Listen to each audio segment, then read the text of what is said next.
What is the scariest? Trust your gut. Feeling you felt before and glad you did so? I was once walking down a street at night and randomly thought to myself, yikes, I'm going to get mugged. I ignored the feeling, got mugged.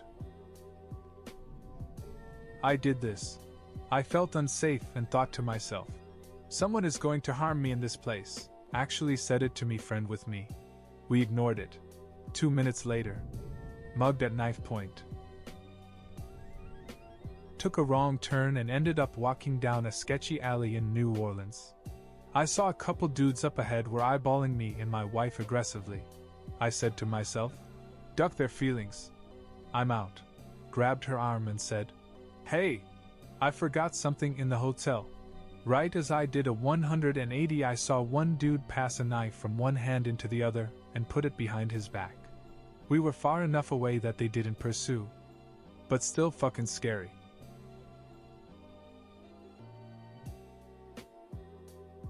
When I was a teen, I'd make a few bucks helping a local farmer bale hay. The hay would be stacked on a trailer and towed by tractor to the barn.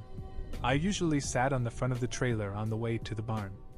But I suddenly felt like that wasn't a good place to be and I moved to the back. As soon as I did, I heard a clang. The hitch had come loose from the tractor while heading down a steep hill. I climbed down the back and easily stepped off moments before the trailer flipped over into a ravine. I used to work on a horse breeding ranch as a side gig. Your story reminds me of one of my own. I made pretty good money at the time. $20 cash an hour. Working 4 to 8 hours a day. I was in town one day picking up supplies for the owner. And I was approached by a grain silo manager. Like a co-op. The guy offered me a job while talking. He managed a co-op about 10 miles away. He offered me like $28 an hour, and I told him I'd think about it. It would have been a part-time gig. So I figured, hey sweet. More extra money. So on what should be my first day of working for this guy, a few days later, he calls me and tells me something came up and he's not going to be able to train me that day, so to come the next day. I'm just like, okay. Cool beans. A few hours later, the co-op blew up in a grain dust explosion and killed like 3 people. These people were all doing the job I would have been doing. In high school, my best friend and I were hanging out and drinking with this group of a few guys that we had known for a while. When it was time for us to go home for curfew, they told us they would walk with us. The fastest way was across a creek bed and down under an overpass. And we had gone that way a million times before. I had a really bad feeling about walking that way that night. I had brand new white shoes on. So I used that as my reason for wanting to walk the long way, on public streets. My friend was annoyed and the guys got mad and told us to walk by ourselves. A few months later, 3 of those guys were arrested for raping a girl when she got drunk with them. I don't know if anything really would have happened that night, but I do remember being really scared for no apparent reason. Not me. My grandfather. He used to never wear his seatbelt. One day he's driving around with my mom and suddenly remarks, I feel like I'm about to go through the windshield. And buckles in. Less than 30 seconds later, as they're going through an intersection, a car blows the red light going like 40 miles per hour and slams into my grandpa's side of the car. He walked away with nothing worse than some fractured ribs, and now he always wears his seatbelt. Leaving my headphones out when the Bluetooth spontaneously disconnected. A weird guy was following me home. I watched from my patio as he went up and down the street looking for me. A few weeks later, a woman has attacked in the area. Serious injuries. A good reminder for anyone to never run around with your hearing fully obstructed. For lots of reasons. Always have one ear available. Glad you're alright. Not sure if it qualifies, but I used to live and work in the suburbs. One evening I was driving home at dusk. I was 18 to 19 and had the house to myself. Brother was out of town and mom was at her parents'. My job was about 10 miles from my house and maybe 6 turns on decently sized roads. I'm a fairly observant person, and it wouldn't be odd for the same car to be behind me for half of those turns, but this time a car followed me all the way to my residential street. I got a gut feeling I was being followed, so I passed my house and turned left. My house was one over from the corner of another residential street that was a quarter-mile loop that also had another small street in it that reconnected to the loop, then back to my street. This car followed me as I made a loop. I then turned right to restart the loop, and it followed me again. This time I turned down the small street and completed the loop again. It followed me one more time. As I was about to make the loop for the 4th time, they finally drove off. I drove around another 5 minutes just to make sure they didn't circle back, as I had nowhere else to park except out front of my house, but I was creeped out the rest of the night. I slept with my door locked and barricaded and with a big kitchen knife. I have no idea if or why they followed me. Don't know if it was a friend pranking me or if my brother put one of his friends up to it, since it's the only time that's ever happened, and it was quite coincidental that I was alone. I worked retail and some of the employees did have records, so I just don't know. I noticed pain in my lower back one morning and thought I slept on it wrong or something. Throughout the day it continued and started to feel like when you get kicked in the groin. Thought to myself, it's probably cancer. Did a self-check and didn't think I noticed anything, and had my GF do the same, and she wasn't sure. Called the urology office on my gut feeling and got the last appointment before Christmas break. It was cancer, but it was super early. Got an orchiectomy a few days later. Then some mild chemo a few months later, and have been just fine ever since. Edit for more information because this blew up. I had noticed some similar pain that lasted a weekend or so, a month or so before the pain that sent me to the doctor. The doctor was very kind, considering I walked into his office and said, "I think I have cancer." He and fellow both did a gloved hands-on exam of both testicles. They decided to do an ultrasound on both testicles next at the same exam. Showed me both images, and there was a huge difference between the normal and irregular. The next step was surgery to remove the bad testicle, which is called an orchiectomy. Scheduled it for 3 days later with the same doctor in an outpatient surgery center attached to their building. Surgery went well, and then I was kind of in limbo for a few months. The urologist recommended radiation therapy. Talked to a radiation oncologist who recommended chemotherapy. Talked to a chemotherapy oncologist who recommended observation with the urologist.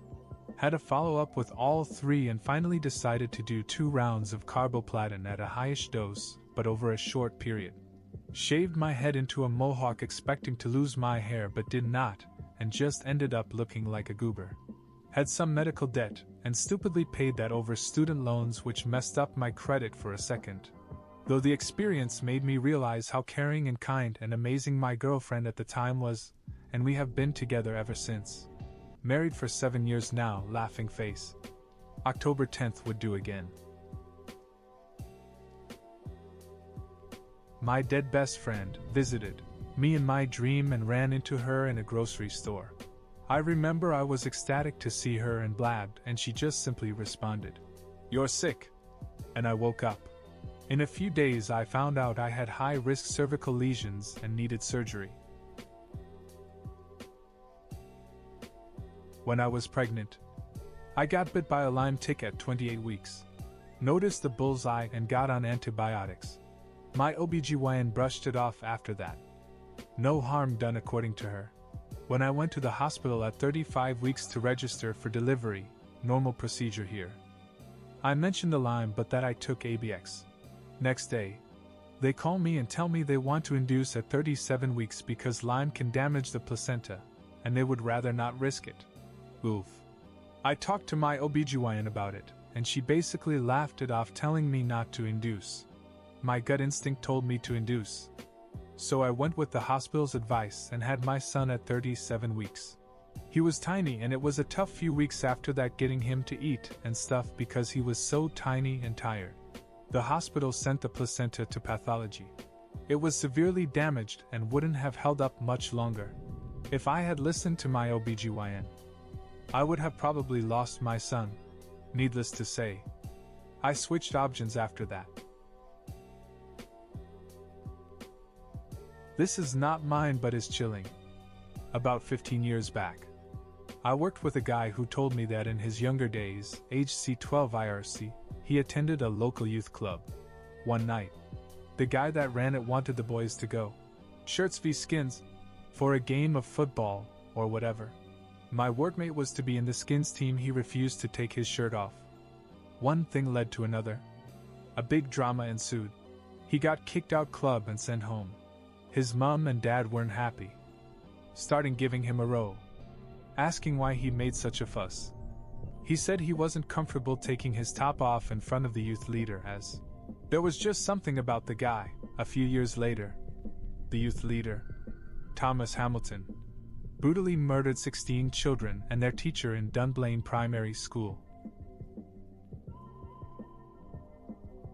I had to leave for an appointment, and for some reason I felt the urge to just sit in my car before leaving. I've sat there just looking around for 2 minutes or so. Then the feeling went away and I left. When I was on the highway, I saw a crash happen just minutes before I was supposed to be there. Truck blew a tire, hit other cars which hit other cars as well. It was a mess. 2 people died. A few others heavily injured to the hospital. I was in the traffic behind the scene for about 2 hours and was so glad I just sat in my car just staring around before leaving. I still do that sometimes, thinking back to that moment. I worked at a bar and had a very friendly gentleman offer to buy me dinner after we had some banter about favorite beer. I was flattered and he was handsome, but something in me didn't feel that it sat right. Turns out he was a serial killer and Hilda backpacker, Grace Mill Lane. Give it a Google. But proceed with caution. Mere weeks later, police interviewed me to try and find out more of what he had said. He had offered to take a few girls out before he killed Grace. Grace and I were the same age, height/build. I still have nightmares and survivor's guilt. He also raped some ladies too. Trust your ducking gut.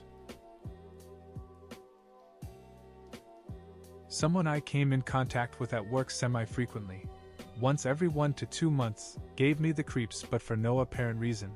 He never said anything inappropriate or touched me, and I could never figure out why. A couple years later it came to light he was drugging young patients and videotaping raping them in his clinic. Family medicine doctor. His wife found the footage and turned him in. I have so many situations like this, but this one definitely stands out. I live by the mantra, if it feels weird it is weird. Our gut instincts are usually spot on. In the days of MySpace, a girl I knew through high school extracurriculars posted a vague warning about an active duty sailor she met online who seemed normal but suddenly wouldn't take no for an answer. I messaged her to ask if she was okay and she told me his name, warning me not to engage with him if he tried to contact me. She then mentioned how she had been deleting some of her pics and profile details because she honestly thought he might try to show up where she worked or even at our shared after-school activity. Literally the following week, I had shown up for said extracurricular and was in the process of setting up with a few other people. The girl was in the women's restroom down a long, dark, isolated hall far removed from the primary entryway.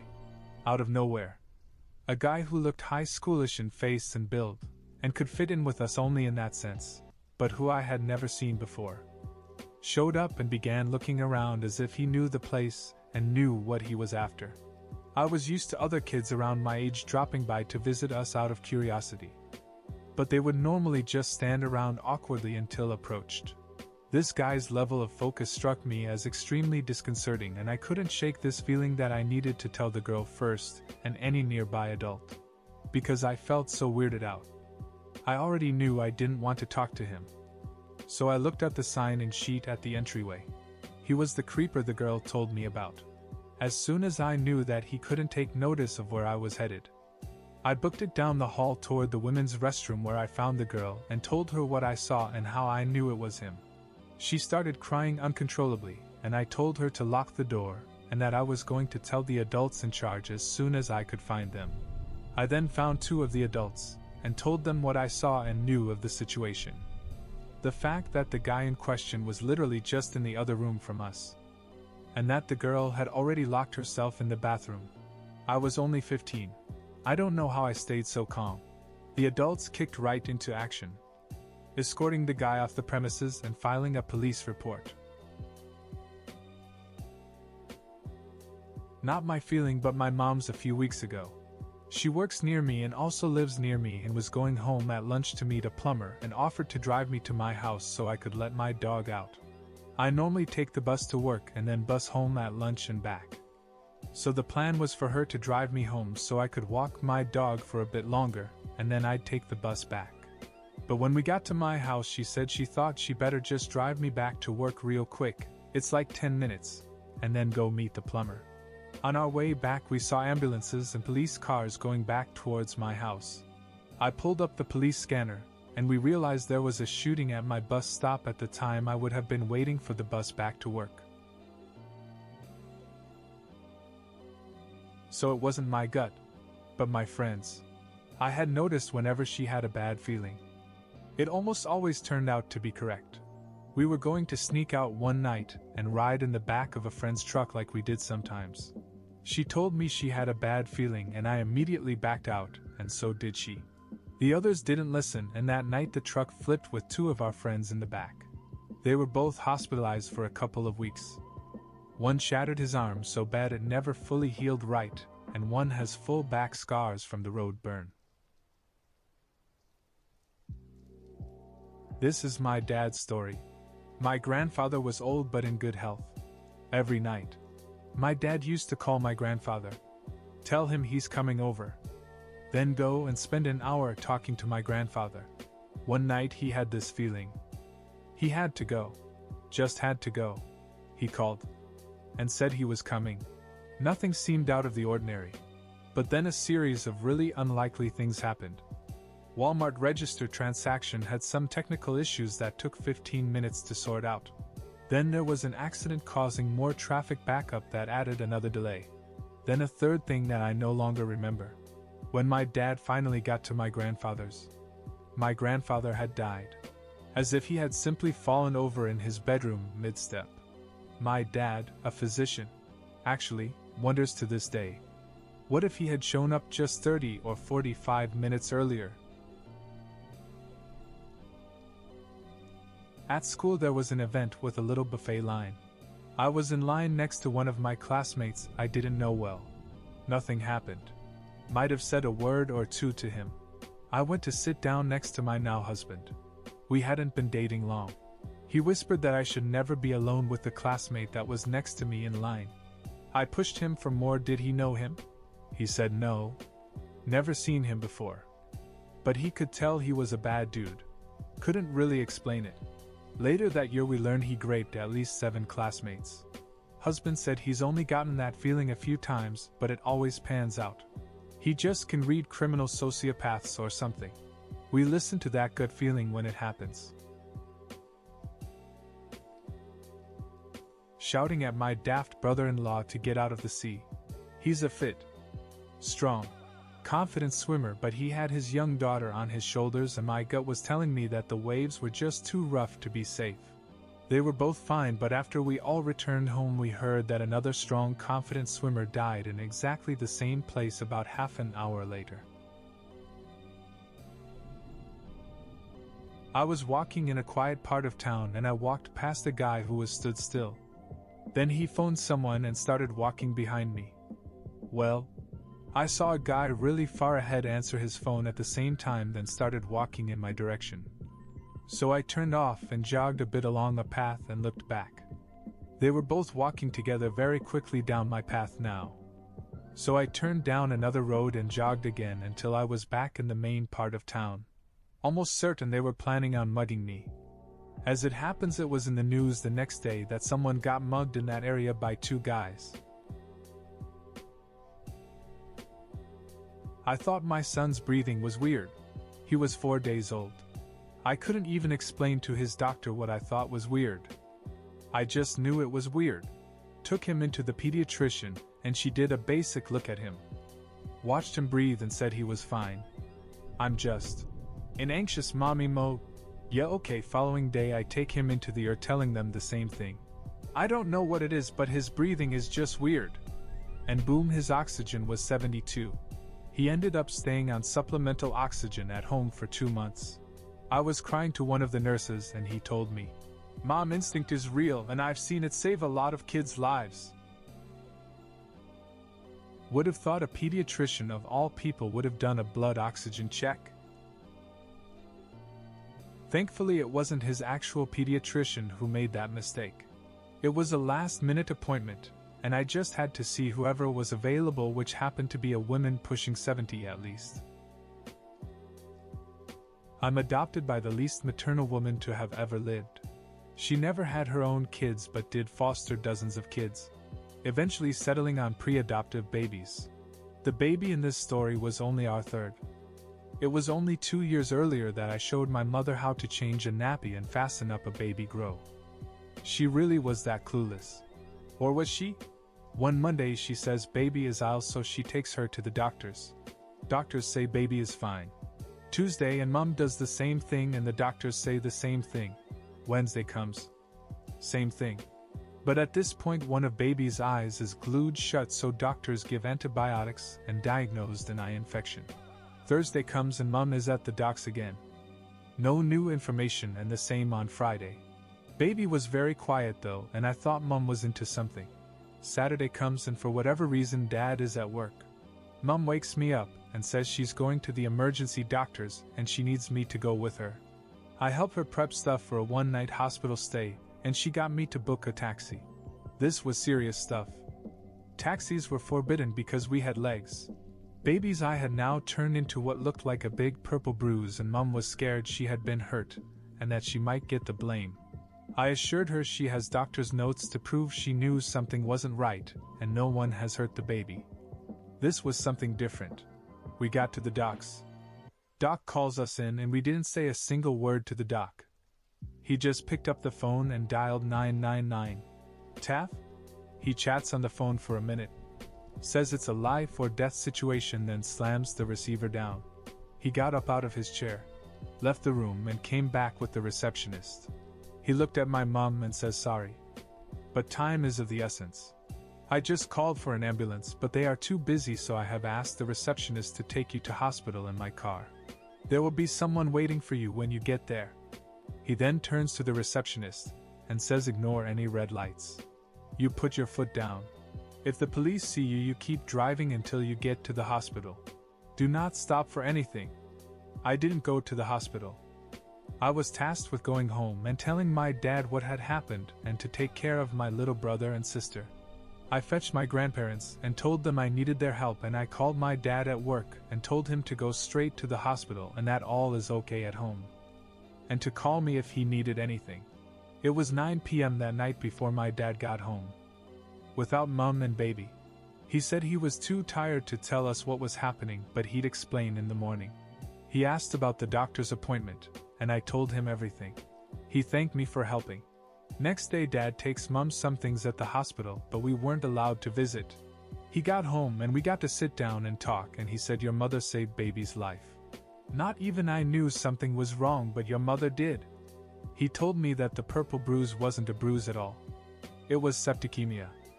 And she had got that because that precious tiny little girl had got bacterial meningitis. Well, holy shit.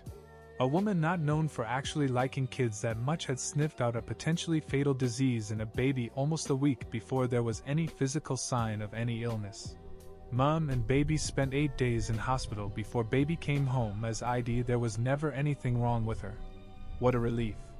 I don't like my mother for a lot of reasons, but she has done a hell of a lot of stuff that I really admire her for.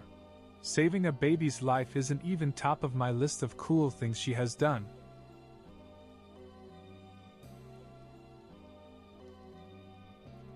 Felt sick one morning. Borderline whether it was enough to pull a sickie. I did call in sick. My colleague who always gave me a lift to work was involved in a head-on crash with a truck that veered lanes. He survived with minor injuries. The passenger seat was completely crumpled. Seat to dashboard. Decided to take a day off work.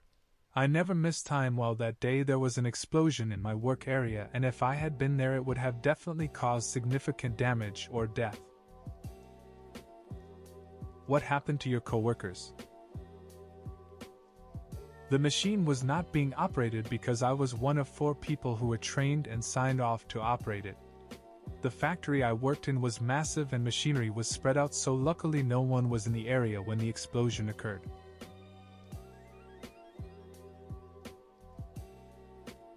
It was in college a couple years ago that I had that "trust my gut" feeling.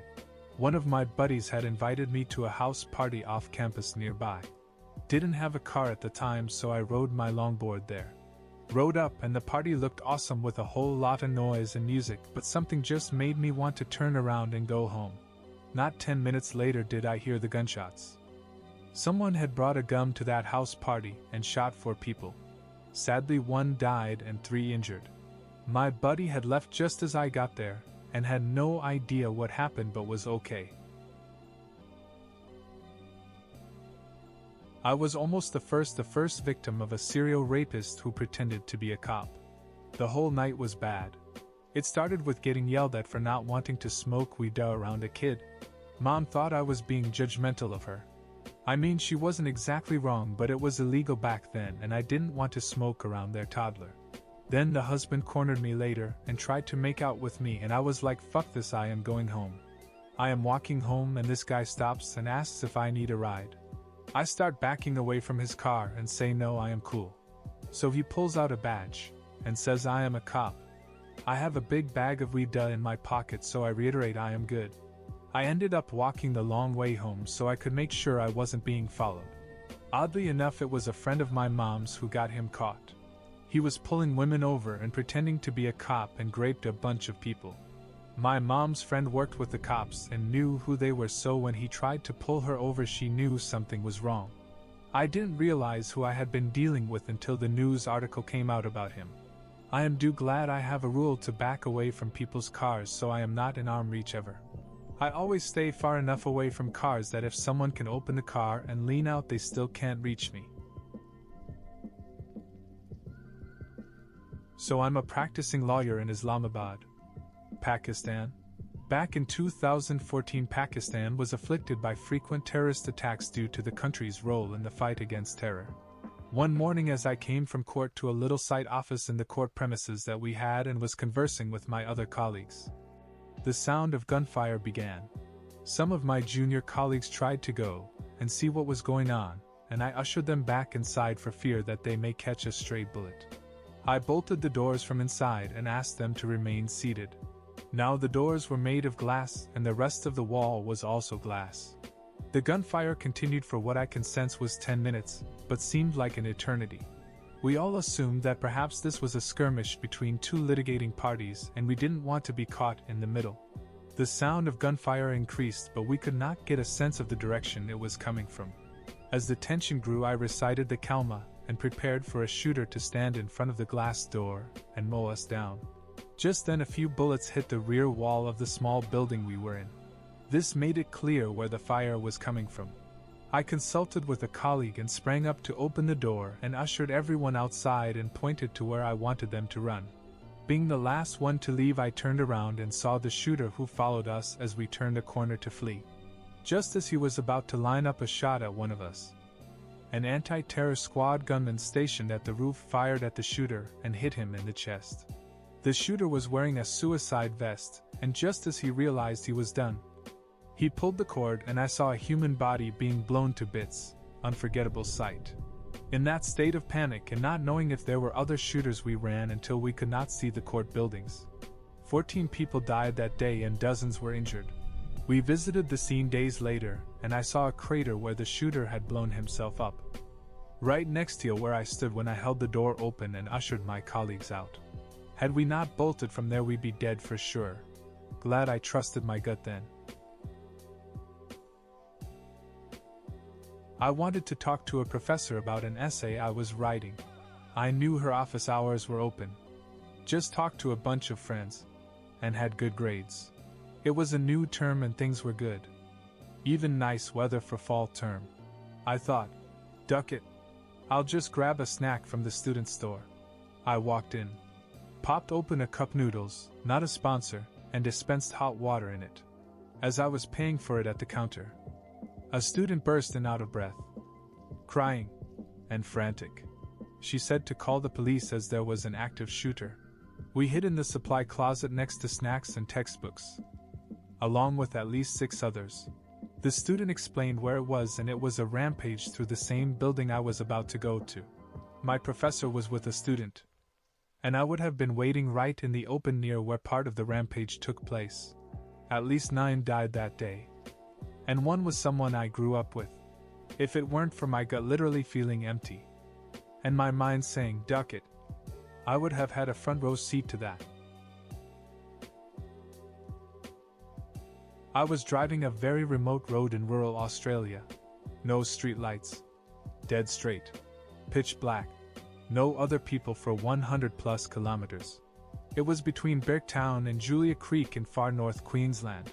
The song, Can't Stop, by the Red Hot Chili Peppers was playing, and it repeated, stop, 3 times halfway through the song. I thought, ducking weird for Bluetooth to be messing around after it's been perfect for the last 8 hours of driving, but as I finished that thought, I had a feeling there was something more to it. So I slowed right down. I must have got to about 60 km/h when a herd of donkeys wandered onto the road. Had I been going the 120 kilometers, I would have hit them no doubt, and very likely been in quite a decent accident. I was going just slow enough to navigate them, and ended up having to swerve onto the side of the road, which is just dirt. Any faster the car would have skidded and likely rolled. No cell phone signal and literally no one else around.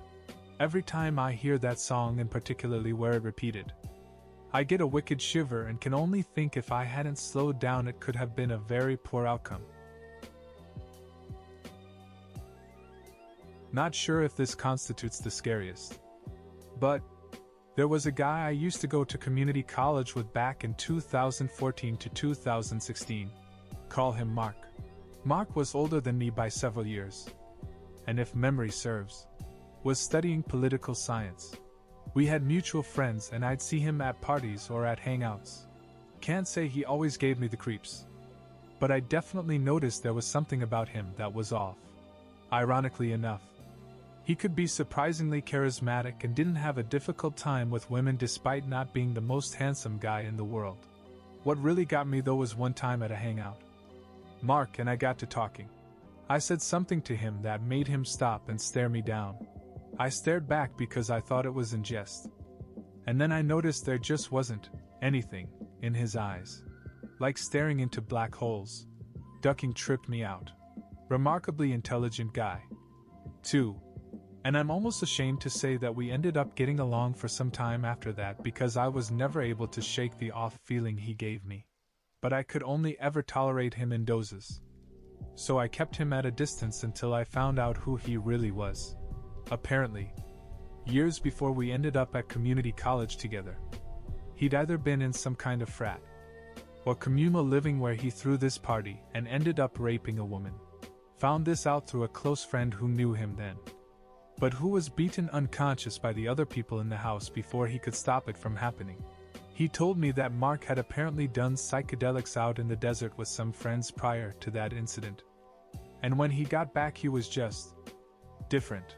Obviously I ensured there was no contact between us anymore. Well, through mutual friends, I found out that a few years ago he murdered his mom. Dude had a psychotic break. Killed her and dumped her body in his town's lake. Made the local news. Dude's still so out of it he's been put into the state's mental institution for the rest of his life. I've had a few. A coworker in the office next to mine. I just felt one day something was wrong. I asked him if he was okay. He said he was fine. I got him a cookie. He died that night. I'm glad I did something nice for him, and I'm glad I asked how he was. 3 dudes I've met gave me a gut feeling to steer clear. One then brought a gun to school. Called and gommed threats. In jail now. May have murdered his girlfriend. Another was caught breaking into women's dorm rooms while they were asleep. The 3rd date raped my friend. I don't believe in ESP. I do believe your brain is gathering a lot of information that you aren't really focused on that can tell you things you might feel as gut instinct. Not me. But my daughter. We were at a mall and had just arrived at the food court. My daughter, 24, suddenly got agitated and said, "We have to leave! We have to leave now!" I thought she was about to get sick and told her to head to the car. That I was going to get her siblings some lunch. And we'd be right out. She looked terrified and said, "No! We have to go now." I had no idea what was wrong, but we quickly went to the car. We were still in the parking lot 10 minutes later, waiting in traffic, when several police cars zoomed in with sirens going. Found out later a gang fight broke out in the food court where we'd just been. A dozen people were arrested. We have absolutely no idea what she picked up on. There was no yelling or angry voices. No groups gathering. No people who appeared to be anything but families getting lunch. But somehow she knew something was about to happen. One night, back in college, I was the DD and had a car full of people. I was driving home. The light turned yellow, and I briefly contemplated punching the gas and going through the light. For some reason I can't explain, I decided not to. The car next to me decided to instead and was T-boned by a semi. Had I run that light, I may have died and killed a car full of people. Last March, before my father passed away, I called my mom to see if she got a text message I had sent her after not talking to her for almost a year. Something had told me to call her, and when I did, she told me she was on the way to the hospital because my father was at urgent care and had a heart attack while talking to the doctor, and another one in the ambulance on the way to the hospital. Later on that night we found out that he had a heart attack 2 weeks prior around Valentine's as well. Which is weird because around that time myself as well as my brother started having really bad chest pains to the point I told my husband I was about to go to the ER and not wait for my appointment a week later. We also found out that he had CHF, a blood clot in his 8 lung and 2 clots in his heart. Sadly, he passed away less than 2 months after finding this all out. After he passed away, his cardio told my mother he had a genetic heart condition that myself and my siblings need to be checked. So I now have the same cardio as my dad, and it's sad going in the office knowing my father was there. I had huge bilateral P myself. I can't ever get over how lucky I was. They tried to send me home too, saying I was having a panic attack. They wouldn't listen, so I went to leave. Got to the corridor and collapsed. Turns out a consultant had come looking for me because he was sure I had blood clots in my lungs. He was right, I still see him sometimes, and I always say to him, "Hey, you're the doctor that saved my life," and he always replies, "Well, at least I had one in my career." One of my friends from high school who I kept in contact with had her partner's good friend living with them. I couldn't pick what it was, but the guy made me uneasy. I just couldn't shake the feeling. I told her, but she dismissed me. I stopped going to their house. A year or so later it came out he was sodomizing her 6 years old. He totally ducked up her insides. She's now 16 or so and still has issues with spontaneous pooping. My friend and I were supposed to meet for coffee at Starbucks. I randomly was like, "Do you want to do sushi instead?" So we ate at the sushi place directly across from the Starbucks. While I was waiting for my friend, I heard the gunshot.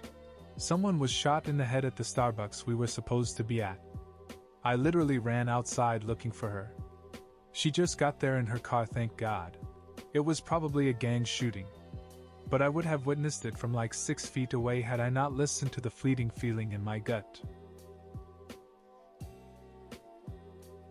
Had a bad feeling about a routine transit from Ann Arbor to Metro Detroit once and asked my buddy if I could follow him home.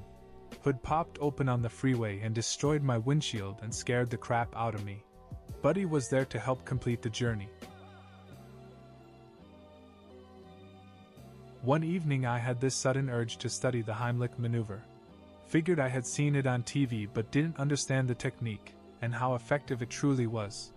A month later I went to stay at my cousin and his new GF in another city to see a concert. I wake up the next day from the concert hungover AF, and my cousin is at work and his GF enters the room. Panic on her face and grabbing her throat. I jumped out of bed in my boxers, hopped behind my cousin's GF and started doing the maneuver. And after a few pumps, poof, out comes Advil. I was hungover / partially drunk still, but having what I learned fresh in my memory def helped me in that situation. My grandparents let this one guy stay with them and do some side projects for cash for a few days. When I met him, he made the hair stand up on the back of my neck. He seemed nice on the surface, but he also just felt wrong somehow. Like a year later, he shot up his entire family, then had a multiple-hour standoff with the SWAT team before finally being tear-gassed out and surrendering. So while I didn't do anything, it's crazy how my intuition knew this guy was bad news. Having a feeling that my wife was cheating on me, which got stronger and stronger. I ignored it for months, then found out she was, and it started pretty much at the same time I felt something was off. On the same note, when I met the guy, way before any of this happened, I knew straight away he wasn't to be trusted always. Always trust your gut. If this counts. But in March 2021, I wanted to get teriyaki chicken at a local shopping mall in Philadelphia. But decided to go to a different mall instead. Around 5 p.m. a fight broke out, which led into a shooting at the food court I would have gotten teriyaki chicken at. If I had gone to that mall at that time, I could have been shot. This happened when I was 9. My cousin, who was 7 at the time, came over to my house to play, and my dad at the time had to leave the house to buy groceries while my mom was sleeping upstairs. We were told not to leave the house and to just play inside, but being dumbass children, we went outside to play at the playground anyways. The neighborhood was very quiet and empty that day. It was a gloomy and windy cold afternoon, and I think most of the neighborhood was napping. Me and my cousin were enjoying our time in the playground, then suddenly a blue truck pulled up and the two guys inside began staring at us, and at that point I already slowly packed up our toys and was getting ready to haul ass. I even whispered to my cousin to run with me if anything happens. Then eventually they got out of the truck and one of them decided to ask us questions about the neighborhood, and as he was asking I picked up the last toy and was ready to run when thankfully from a distance I saw my dad pulling up into our neighborhood. My dad immediately stopped on the side of the road and told us to get in the house before the two guys could do anything. So we just ran home as quickly as we could. When I finally made it to our garage and got to see my dad, he gave me a totally deserved scolding, and as he was lecturing me I made eye contact with the two guys driving past our house. And for like a week straight I was paranoid that they would break into our house and kidnap me because they saw where I lived, lol. But nothing happened after that, thankfully. Those guys were definitely kidnappers. I mean, they literally went to our neighborhood for no reason. They just asked about how good the neighborhood is, and when they didn't get what they came for they immediately left. That conversation was definitely a trap, most likely to gain our trust. During that year there was a huge spike in kidnappings in my country. There was a girl around the same age as me in a different state who suffered the same fate, but sadly her kidnapper used brutal force to kidnap her, and she's still missing until this day. This is more of a mixture of my gut feeling telling me to get out of there, and the immaculate timing of my dad's arrival. Felt like angels was watching over me that day. When I was about 15, I was walking home after dark with my high school boyfriend. As we crossed an intersection in the neighborhood behind my house, there were 3 guys walking, coming toward us on our left. About 20 seconds after we had passed them, I suddenly had the feeling to look behind us, and I noticed the guys had suddenly disappeared, had never crossed the intersection they had been approaching. When I scanned the area behind us, I saw a guy facing me, who then quickly stepped behind a tree. My boyfriend and I took off fast, cutting 3 yards, and we made it back to my house.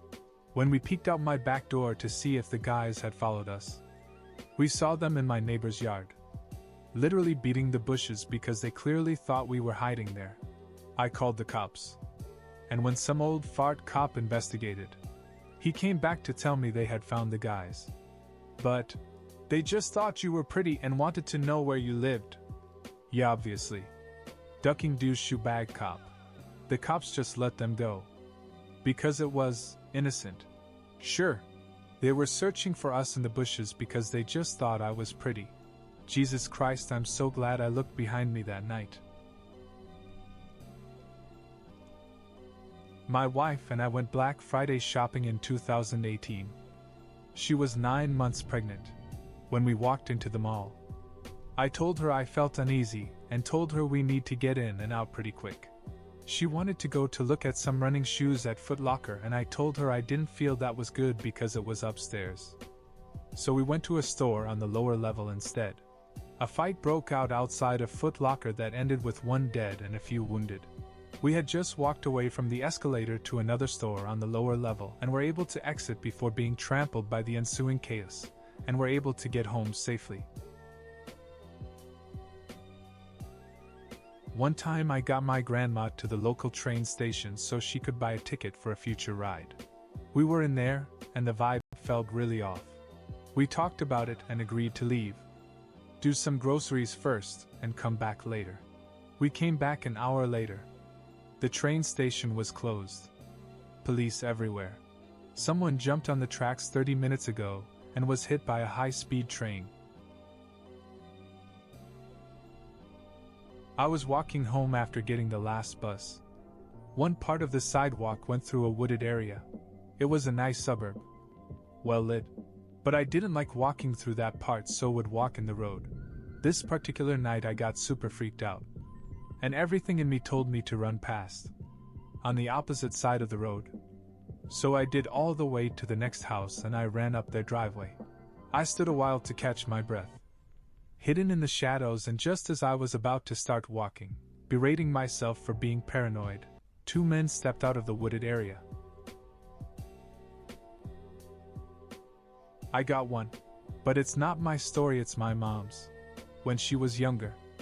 I think like mid-20s, her friend wanted to set her up with some guy she knew. My mom got a weird feeling about the guy. She didn't know what it was, but she decided not to go on a date with him. Her friends were telling her that she should rethink it and give the guy a chance, he is a great guy, blah blah blah. Mom just said no, I'm good. She said the guy just gave her a weird vibe. Guy's name was Carrie Stainer. Edit a word. Wait, I do have a story of my own as well. I was at work one day and I was about to take my lunch, and I was talking with co-workers about where we should get a bite to eat. Randomly, after we decided where to go, I opted out and went home for lunch. It was during the summer and my girl, who is a teacher, was off for summer break. When I get home, I walk inside the house and immediately notice the smell of gas. I look and see that the stovetop gas burner is on, but it's not lit, the gas is just on. 10 feet away she has a candle burning, and she was upstairs cleaning. Had I not come home, that candle would have eventually lit that gas, and I don't even want to imagine what would have happened. I guess when she was cleaning the stovetop, the rag she was using caught the burner knob and turned it on without her knowing. I don't think she really grasped just how dangerous of a situation that was. I literally saved our home and her life. At the minimum, there would have been a bad fire, and she could have gotten burned. Now whenever I feel the need to stop by the house when I am out, I do. When I was about 11/12 walking home from school with my friend, same age, a man driving a red car drove past, slowed down and watched us. He then drove off, turned around, came back and did the exact same thing, slowly drove past and watched us. He did this at least 5 times as we continued walking home. I had the worst feeling in my gut. I knew something was wrong. My friend was almost home, so I said to her, as soon as this red car drives off and we can't see it, we're gonna run as fast as we can home. As soon as we lost sight of the car, we both ran in opposite directions home. I have never run so fast in my life. The street I had to go down was a dead end and had a park attached to it, which I lived on the opposite side of. When I turned around to look back at the road, I could see the red car driving down it. We both got home safe. I noticed a lump in my son's mom's breast one day during her pregnancy. She was convinced it was just fatty tissue. As she was putting on weight, I talked her into getting it checked out. Turned out to be breast cancer. She is alive. And cancer-free now. Our son was born premature due to the treatment. And spent most of the first 6 months of his life in the hospital. He is 100% healthy now.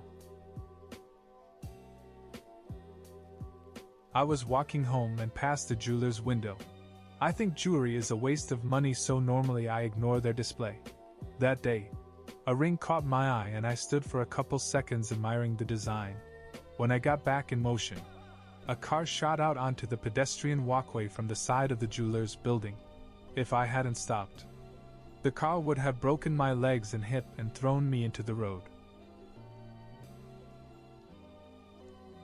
About 15 years ago, I lived in a subdivision north of Seattle, and I was out jogging one morning.